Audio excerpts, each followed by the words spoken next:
नमस्कार, स्वागत है आपका हमारे चैनल पर। आज के वीडियो में हम एचपी सबऑर्डिनेट सिलेक्शन बोर्ड द्वारा कंडक्ट कराए गए क्लर्क एग्ज़ाम का हिंदी पार्ट डिस्कस करेंगे।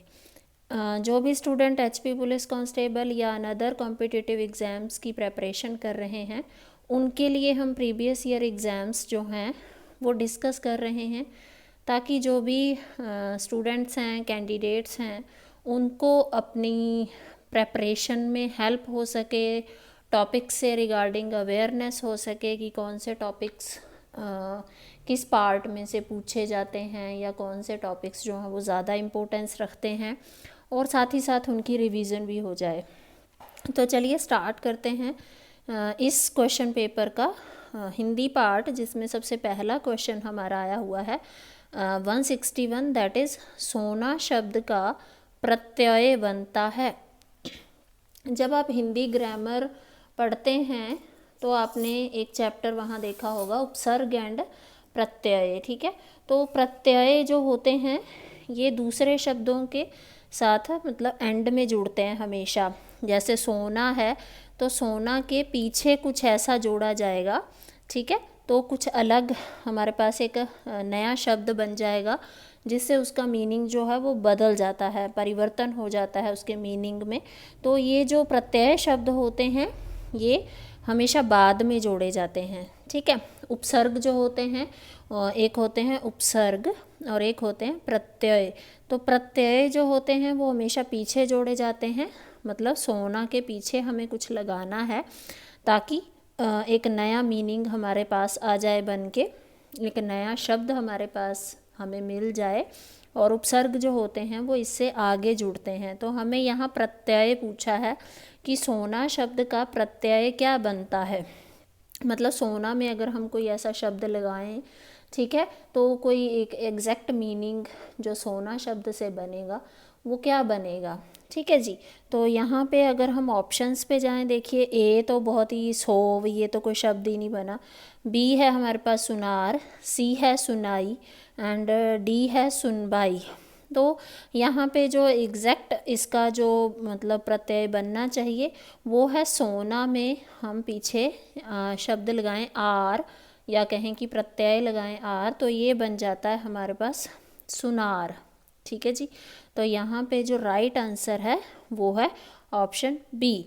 अब देखिए सोना में आर लगाने पर वो सुनार बन जाता है। सोना एक मेटल है, बहुत कीमती मेटल होती है ये, और इसमें अगर हम आर लगा दें तो एक नया शब्द हमें मिल गया है सुनार। सुनार का क्या काम होता है कि वो ऑर्नामेंट्स जो हैं सोने के हों या चांदी के हों या किसी भी तरह के ऑर्नामेंट्स जो होते हैं उनको बनाते हैं। ठीक है जी, चलिए अगले क्वेश्चन की ओर चलते हैं। निर्भय कौन सा समास है? निर्भय शब्द जो है इसमें कौन सा समास है? हम पहले भी डिस्कस कर चुके हैं कि समास जो है यहाँ से ज़रूर एक आधा क्वेश्चन जो है वो आपका बन रहा है। तो समास के जो टाइप्स हैं कह लो या भेद होते हैं वो बहुत अच्छे से आपको प्रिपेयर करने हैं। तो यहाँ पे हमारे पास जो क्वेश्चन है वो है निर्भय में कौन सा समास है। तो यहाँ पे जो समास बन रहा है वो अव्ययी भाव बन रहा है। अब जो समास होते हैं, जैसे इसमें किसी भी शब्द में दो हमारे पास पद होते हैं, जैसे सपोज़ मैं गंगा जल लिखूं तो यहाँ पे देखिए ये गंगा प्लस जल है ना, तो गंगा जो हो गया वो पहला इसका पद है जिसको हम पूर्व पद कहते हैं। ठीक है, और जो पीछे वाला होता है इसको हम उत्तर पद कहते हैं। ठीक है, तो अव्ययी भाव वो होते हैं, या अव्ययी भाव समास वो होता है जिसमें हमारे पास जो पूर्व पद होता है यानी कि स्टार्टिंग वाला होता है जो, वो ज़्यादा इम्पोर्टेंस रखता है, वो प्रधान होता है, मतलब उसका ज़्यादा इफ़ेक्ट होता है, ठीक है, मीनिंग के ऊपर। तो निर्भय शब्द जो है इसमें भी देखिए अब ये जैसे अगर मैं इसको तोड़ के लिखूं तो ये निर प्लस भय ऐसे बनेगा, है ना। तो इसमें भय के साथ आ गया है निर जो है पूर्व हो गया, यहाँ पे पूर्व पद हो गया है। तो नी या निर या वो है, इसका मतलब यहाँ पे ये बनता है कि भय जिसको ना लगे, है ना, निर्भय, है ना। भय मतलब डर, जो बिना डर के हो, है ना। ठीक है जी। तो यहाँ पे इसके बिना ये शब्द जो है वो इतना इम्पोर्टेंस नहीं रख रहा है। अगर हम अकेला भय लिखते हैं तो उसका मतलब तो डर ही होता है। तो इसके आगे जब नी या निर लगा है, उसी की वजह से ये निर्भय बना है, मतलब बिना डर वाला बना है ना। तो यहाँ पे पूर्व पद जो है वो प्रधान है, तो इसलिए यहाँ पे हमारे पास जो समास है वो कौन सा है, अव्ययी भाव है। ठीक है जी। चलिए ओके, थर्ड पे चलते हैं। नेक्स्ट क्वेश्चन है हमारा, विस्मयादि बोधक शब्द है।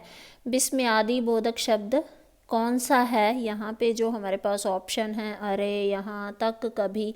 तो कभी सुने होंगे आपने कि विस्मयादि बोधक शब्द होते हैं हमारे पास, जैसे अरे, क्या, ओह, ओहो, वाह, हाय।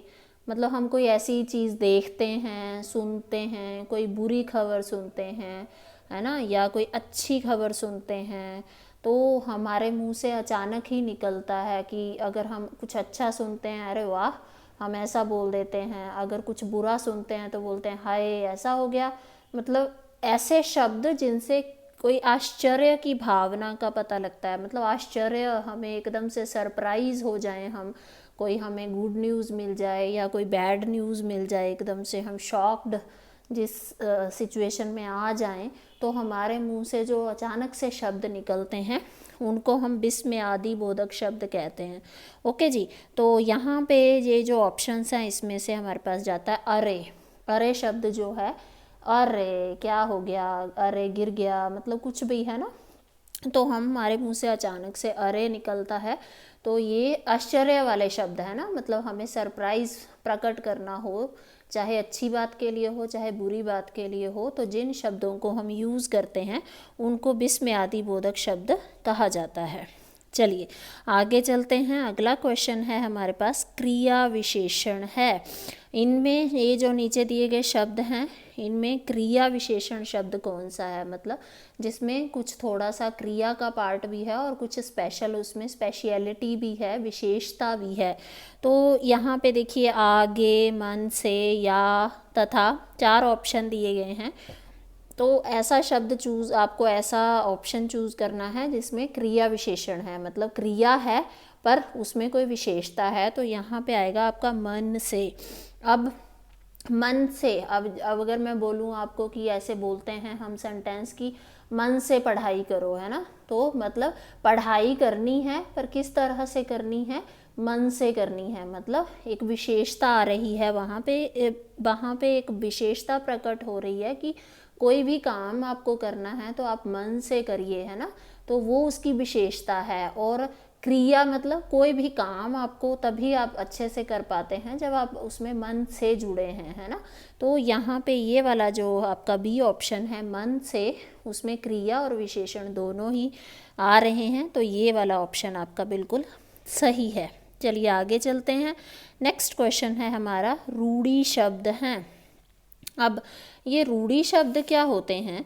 जो शब्द रूढ़ियों से या परंपरा से, रूढ़िवादी विचारधारा कह लीजिए, या रूढ़ियों, सदियों से या परंपरा से जुड़े हुए होते हैं, किसी वस्तु विशेष के लिए निश्चित हो गए हैं, मतलब ऐसे ही चलते आ रहे हैं, और अगर हम इनके खंड करें, मतलब इनको तोड़ें, अगर हम इनके पार्ट्स करें तो किसी का कुछ मतलब नहीं निकलता है, उन शब्दों को हम रूढ़ शब्द या रूढ़ी शब्द कहते हैं।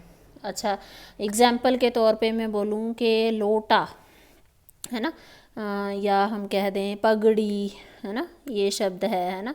तो पगड़ी सबको पता है, लोटा सबको पता है कि हम यूज़ करते हैं, है ना।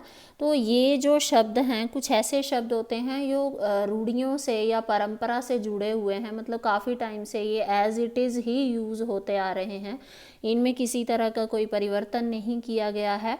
और अगर हम इनके पार्ट करते हैं या खंड करते हैं ना, अब अगर मैं बोलूँ कि मुझे लोटा के पार्ट करने हैं तो क्या पार्ट बनेंगे, लो प्लस टा, है ना। इस तरह से अगर मैं इसके खंड कर भी दूँ, टुकड़े कर भी दूँ, तो उनका कुछ मीनिंग नहीं निकलता है, कुछ भी मतलब नहीं रह जाता है उन शब्दों का। तो वो शब्द जो इस तरह के होते हैं उनको रूढ़ी शब्द कहते हैं। ओके जी।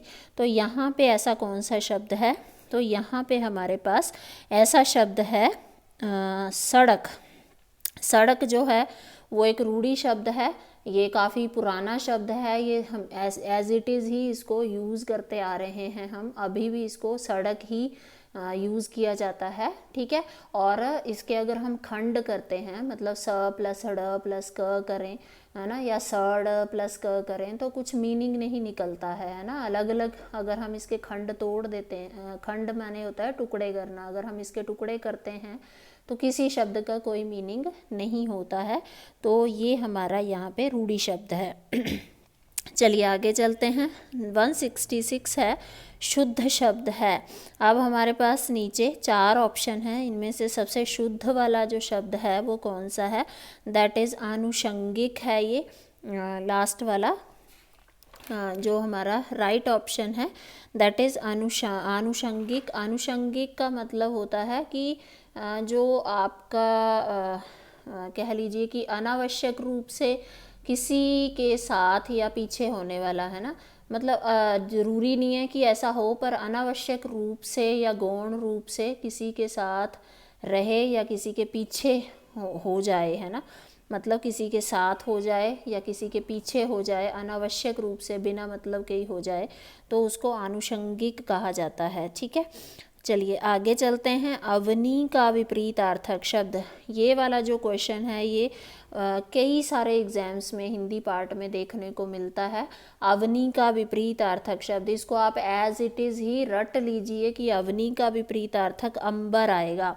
अवनी होता है धरती या पृथ्वी, तो इसका विपरीत, वैसे तो ये सारे ही जो हैं इसके उल्ट ही बनते हैं कि आकाश, आसमान या नभ जो है वो सब एक ही, आप कह लो कि पर्यायवाची कहे जा सकते हैं, समानार्थक शब्द कहे जा सकते हैं। पर ये कंफ्यूज करने के लिए इसको एज इट इज़ ही चारों ऑप्शन दे दिए जाते हैं। तो आप रट लीजिए कि अवनी का जो विपरीत होना है, कि अवनी मतलब धरती, धरती का उल्टा मतलब अंबर, है ना। तो अवनी का उल्टा जो है वो अंबर ही जाएगा।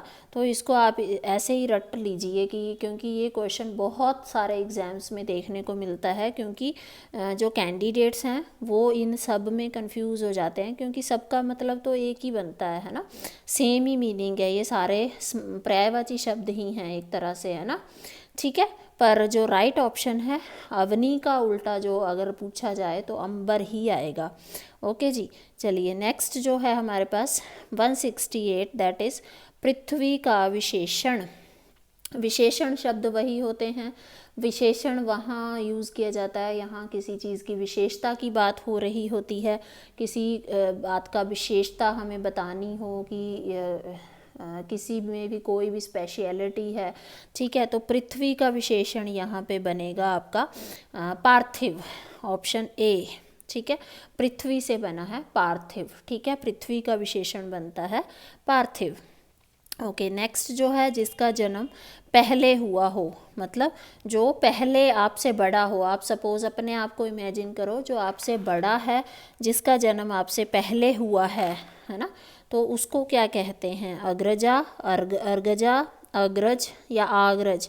तो ये याद रखना है आपको, अग्रज जो है वो राइट मीनिंग है। ये वाला पार्ट जो है आपका वो अनेक शब्दों के लिए एक शब्द, इसमें से भी ज़रूर हम पहले भी डिस्कस कर चुके हैं कि इस पार्ट में से भी 1-2 क्वेश्चन आपको आ जाते हैं, लोकोक्ति और मुहावरे में से 1-2 पार्ट आपको आ जाते हैं, 1-2 क्वेश्चन आ जाते हैं।